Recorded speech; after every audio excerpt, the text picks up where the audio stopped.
बातमी आहे साम टीव्हीच्या इम्पॅक्टची। साम टीव्हीच्या बातमीनंतर नंदुरबारमधील बोगस डॉक्टरवर कारवाई करण्यात आली आहे।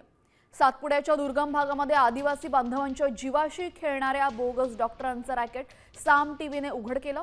त्यानंतर आरोग्य विभागाने छापरी या गावामध्ये छापा टाकत बोगस बंगाली डॉक्टरवर गुन्हा दाखल केलाय।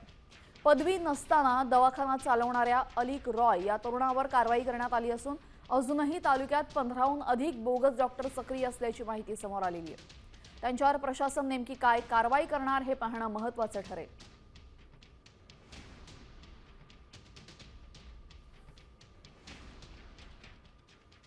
ॲलोपॅथी औषधी साठा असलेले बऱ्याच गोष्टी आढळून आल्या आणि ॲलोपॅथी औषधी साठा उपलब्ध होता त्यांच्याकडे। तर त्याचा रितसर पंचनामा केला जातो आहे आणि तो पंचनामा करून काय प्रमाणात त्यांच्याकडे औषधी साठा आणि त्याच दरम्यान त्यांची डिग्री तपासण्यात आली। ती बंगालची डिग्री असून तो स्वतः कबुली देतो की मी 2 वर्ष कोर्स करायला गेलो आणि नंतर पैसे देऊन ती डिग्री विकत घेतली असं स्वतः कबुली दिली त्यांनी। आणि त्याच दरम्यान त्यांची डिग्री तपासली असता तीही फेक डिग्री वाटते आणि